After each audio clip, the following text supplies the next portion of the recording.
আপনার ক্লিন করতে হয়, উপর থেকে নিয়ে নিচে পর্যন্ত প্রত্যেকটা জায়গায় আপনার ধরতে হবে। আপনি একটা জায়গায় দেখবেন, যেটা আপনি দেখছেন ওটা নিয়ে আপনি আলোচনা করবেন বা ওটা নিয়ে কথা বলবেন, ওটা বলাটা খুব সহজ।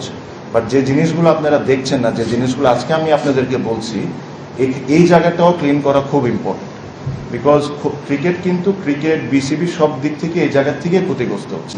আমি জানি না, সামনে যদি ইনশাল্লাহ আমরা যদি দায়িত্ব আসি, আমার যেটা ইচ্ছা আমি একদম পরিষ্কার বলি, যদি আমরা প্রপার ফ্র্যাঞ্চাইজ না পাই, আমার কাছে মনে হয় না যে বিপিএলটা করা উচিত আমাদের। প্রপারলি ফ্র্যাঞ্চাইজ যদি পাই, যে ফ্র্যাঞ্চাইজকে আমরা বিশ্বাস করতে পারবো, প্লেয়াররা বিশ্বাস করতে পারবে, নিট অ্যান্ড ক্লিন ক্রিকেট হবে, যেখানে প্লেয়াররা টাইমের মধ্যে টাকা পয়সা পাবে, লাস্ট টাইমের মতো করার জন্যই করতেই হবে বলে করাতে, এটা হচ্ছে না করাই ভালো। সো ওয়েন আই সেড যে এভাবে না করাই ভালো, আমি এই জিনিসটাই মিন করেছি যে কোনো কারণ ছাড়া যে করতেই হবে দেখে জোড়াতালি দিয়ে টিমগুলো নিয়ে 10 কোটি টাকার জায়গায় 2 কোটি টাকা নিয়ে করে দেওয়া হচ্ছে, না করাই ভালো।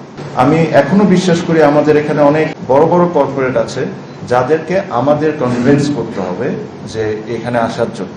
বিপিএল থেকে বাংলাদেশ ক্রিকেট টিমে অনেক ক্রিকেটারই এসেছেন, আমিও এটার অনেক বড় ব্যক্তিগতভাবে ফ্যান। বাট এই জিনিসটা ইয়ার আফটার ইয়ার যদি এরকম ধরনের ইমেজ নষ্ট করে, এটা শুধুমাত্র বিপিএল এর ইমেজ নষ্ট হচ্ছে না, এটা বাংলাদেশ ক্রিকেট বোর্ডের ইমেজ নষ্ট হয়, আমাদের প্লেয়ারগুলোর ইমেজ নষ্ট হয়, আর অ্যাজ আ কান্ট্রি বাংলাদেশের উপরও একটা খারাপ ইম্প্যাক্ট পড়ে। বিকজ যখন বাংলাদেশের বাইরে খেলা দেখে, তখন মানে এই জিনিসটা একটা বলা চলা হয় যে বাংলাদেশের টুর্নামেন্ট একটা বিপিএল, ওখানে নন পেমেন্ট ইস্যু, এত ধরনের কথাবার্তা। এই জিনিসটাকে ওয়ার্কআউট করতে হবে properly, with everything should be maintained.